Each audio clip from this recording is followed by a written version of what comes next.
ساڵی 2004 و چەند ساڵێکە ئەپڵ یەکەم ئایپۆدی بڵاو کردوێتەوە. ئامێرێک دەتوانێت 1000 گۆرانی بخاتە ناو جیرفانی بەکارهێنەر لە سەردەمێک ئامێرەکانی سیدی پلەیەری هەڵگیرا و بەرەو لە ناوچوو دەچون بەهۆی گەورەی قەبارەیان و ئاسانی لە کۆپیکردنی سیدیەکان و نەهێنانەوەی پارەی پێویست بۆ هونەرمەند و کۆمپانیەکان. بەڵام ئایپۆد ئەو ئامێرە بوو فێر لەگەڵ نەدەکرا، دەبوایە بەکارهێنەر گۆرانیەکان بکڕێ، ئەلبومەکان بکڕێ، بەو شێوەیە هەموو لایەک قازانجی دەکرد. هەر لە ساڵی 2004 مۆبایلەکان زیرەکتر دەبوون، کاتی کۆمپانیای ئەپڵ بیر لە داهاتووی بازرگانی و پێشکەوتی مۆبایل بکاتەوە. ستیڤ جۆبس تیمێکی 1000 کەسی پێک دێنێ، هەمویان کارمەندی ئەپڵن. پێی وتن لە ئێستاوە دەبێت کار بۆ مۆبایلی زیرەک بکات، کەس نەتوانێت بیری بۆ بچێت لە هەمان کاتیش کیبۆرد و دوگمەی ژمارەی نەبێت و دەبێت بە پەنجەی مرۆڤ کار بکات. کات تێپەڕی. ئەپڵ هەر خەریکی بڵاوکردنەوەی کۆمپیوتەری نوێ. گەیشتینە ساڵی 2005 تیمەکەی ستیڤ جۆبس خاوەن و بەڕێوەبەری جێبەجێکاری ئەپڵ ئامێرەشیان دروست کرد. بەڵام ئامێرەکە مۆبایل نییە، بەڵکو تابلێتە، بیرۆکەی یەکەم ئایپاد. جۆبس بە کارمەندانی ئەپڵی وت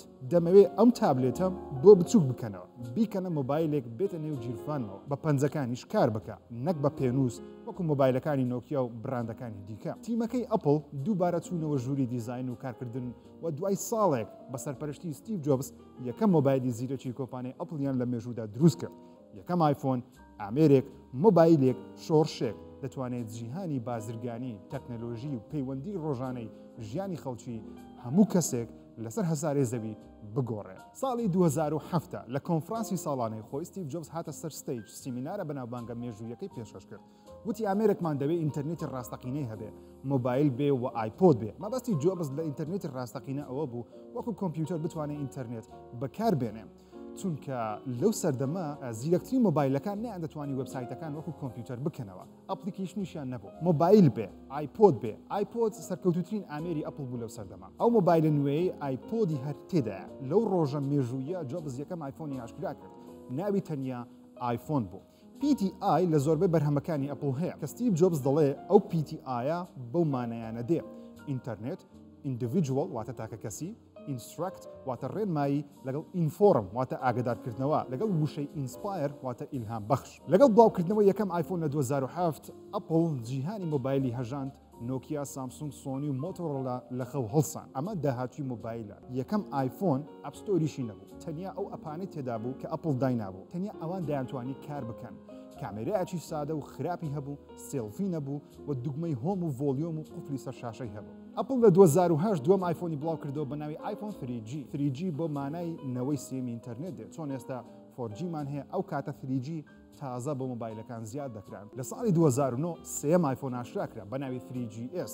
یەکەم جار ئەپڵ PTS بۆ ئایفۆن بەکاربێنێ کە بە مانای بەهێزتر، باشتر، مواصفاتی خێراتر دێت. لە ساڵی 2010 ئەپڵ ئایفۆن 4 ئاشکرا کرد، شێوەکەی گۆڕدرا، خێراییەکەی زۆر زیاتر کرا، کێشەی ئەنتێنای هەبوو. ئەو هێڵانەی لەسەر لێوارەکانی ئەو ئایفۆنن کاریان وەرگرتنی سیگنەڵی پەیوەندی بوو.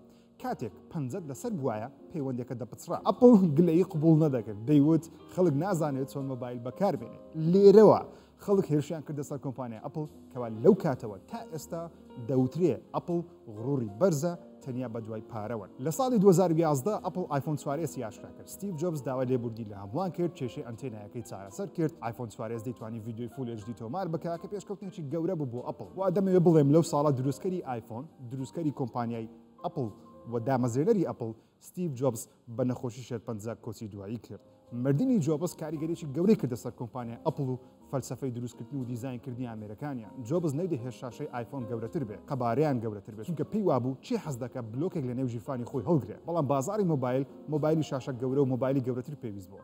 ڕکابەرەکەی کە سامسونگ گەوای کرد شاشەی مۆبایل بەرەو گەورەتر بچێت. لە ساڵی 2012 ئەپڵ ئایفۆن 5 ئاشکرا کرد. یەکەم جارە قەبارەی شاشەی مۆبایلەکە گەورەتر بێ، بەو شێوەیە شاشەکەی کریا 4 ئینچ، ئەمەش دوای ئەوە دێ. تیم کوک هاوڕێ جێگرەوەی ستیڤ جۆبس کریا بەڕێوەبەری جێبەجێکاری ئەپڵ واتە CEO. ئێستا جۆبس مردووە، نەماوە تا ڕێگری لە گەورەکردنی شاشەی ئایفۆن بکە. بۆیەش ئایفۆن 5 شاشەکەی گەورەتر کرا. لاشەی مۆبایلەکە کریا ئەلەمنیۆم و خاوەنی ئینتەرنێتی 4G LTE بوو. پۆرتی بارگاویەکەی گۆڕدرا بۆ لایتنینگ کە بچووکترە و خێراترە و بێگومان ئەپڵ تاوەکو ئێستاش ئەو پۆرتە بەکاردێنێت کە هەندێکمان پێمان وایە کاتی گۆڕینێتی و پێویستە بکرێتە USB Type-C. لە 2016 ئەپڵ 5S و 5C ئاشکرا کرد. 5S پەنجەمۆری بۆ ئایفۆن زیاد کرد، ڕێگایەکی دیکە بۆ ئەوەی سیستەمە پاراستنە بەناوبانکەی ئایفۆن بەهێزتر بکات. لە ساڵی 2014 تیم کوک هەوڵی شتێکی جیاوازیدا مۆبایلێک دروست بکات 100 ملیۆنی لێ بفرۆشێ و ببێتە پڕفرۆشترین مۆبایل لە جیهاندا و توانیشی ئەو کارە بکات. لە 2014 ئەپل ئایفۆن 6 و 6 پلس یاشرا کرد دووەم جارە ئەپل شاشەی ئایفۆن گەورەتر بکە نەک تەنیا شاشە ئەم جارە وشەی پلسمان هەیە واتە ئایفۆنێکی گەورەتر هەرچەندە ئەو ئایفۆنە کێشەی نیشتانەوەی هەبوو بەهۆی ئەوەی مۆبایلەکە زۆر تەنک بوو بەکارهێنانی ئەلەمینیۆم وای کرد ئایفۆن 6 و 6 پلس بنوشتێتەوە بەڵام بوونە پرفرۆشتی مۆبایلی زیرەک لە مێژوودا تا ئێستا هیچ مۆبایلێکی زیرەک ئەوەندەی لێ نەفرۆشاوە نۆکیا 1100 لە پلەی یەکەم دێ وەکو مۆبایلی ئاسایی لە پرفرۆشتین مۆبایلی مێژووش دێ بە 250 میلیۆن کۆپی و ئایفۆن 6 و 6 پلس 222 میلیۆن کۆپیان لێ فرۆشاوە واتە دووەم پرفرۆشترین مۆبایلن لە مێژوودا ئەپل لە 2015 ئایفۆن 6S و 6S پلس یاشکرا کرد ئەپل لە 2016 کارێکی جیاوازتری کرد ئایفۆن 7 و 7 پلس یاشکرا کرد یەکەم جارە لە دواوە دوو کامێرا ببینین بتوانن وێنەی پۆترێت بگرن و ئەپل ڕخنەیەکی زۆری لێگیرا بەهۆی لادانی شوێنی هیرفۆن تەنانەت کۆمپانیەکانی دیکەش گاڵتەیە بە ئەپل کرد کەچی ئەوانیش دواتر ئەو کاریان ئەنجامدا و شوێنی هێدفۆنیان لادا هەندێک دەڵێن ئەپل بۆیە ئەو کارەی کردووە تاوەکو بتوانێت هێدفۆنە وایرلێسەکەی کە ئێرپۆسە ژمارەیەکی زیاتری لێ بفرۆشێ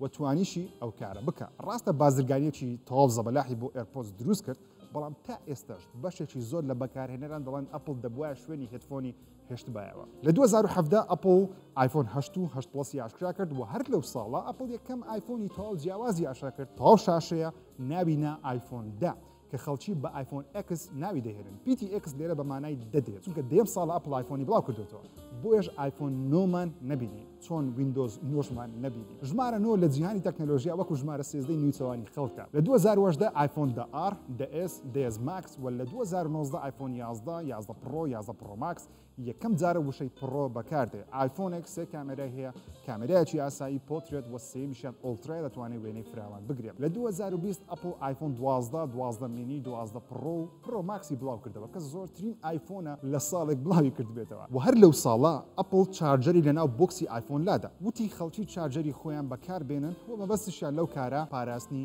ژینگە بوو کە تا ئێستاش خەڵک باوەڕ بۆ قسە ناکات بەڵێن تەنیا بۆ کۆکردنەوەی پارێکی زیاتر ئەپل و کاری ئەنجام داوە لە 2021 ئایفۆن 13 13 پرۆ 13 پرۆ ماکس بڵاوکرانەوە لە 2022 ئایفۆن 14 14 پرۆ 14 پرۆ ماکس 14 پلس بڵاوکرێەوە کە خێراترن وێنەی باشتر دەگرن ڕووناکتر دەگرن ئەو مۆبایلی پێشکەوتوترن هەندێک ساڵ ئەپل ئایفۆنێکی جیاواز بڵاو دەکاتەوە بە ناوی ئایفۆن SE پیتەکانی SEش پێشبینی دەکرێت بە مانای ستاندارد ئیدیشن بێ ئەپل ئەو ئایفۆنانە بڵاو دەکاتەوە تاوەکو زۆرترین خەڵک بتوانن بە کەمترین نرخ بێنە نەو جیهانی ئایفۆن کە لای خەڵکی تاوەکو ئێستا هەر زۆر گرانە لە مۆبایلەکانی ڕکابەری ئەمە یەکەم ئایفۆنە و ئەمەش دوایین ئایفۆنە کە ئەپل بڵاوی کردوێتەوە ئایفۆن ئیلهامێکی گەورەی بە جیهانی مۆبایلدا تەنانەت بازرگانیەکی 85 میلیارد دلاری لە ڕێگەی ئاپستۆرەوە دروست کرد کە بوونی نەبوو ئەپەکانی مۆبایل پێش ئایفۆن بەو شێوەیە نەبوون بەکارهێنانی تەچسکرین بەو شێوەیە نەبوو ئایفۆن توانێت جیهان بگۆڕێت هەرچەندە ڕکابەرەکانی ئەپل ئێستا لە ڕووی هاردوێرەوە زۆر لە ئەپل پێشکەوتوترن بەڵام بەهۆی سنوورداری سیستمی iOS ئەپل بەکارهێنەرانی خۆی بند کردووە نەتوانن مۆبایلی دیکەی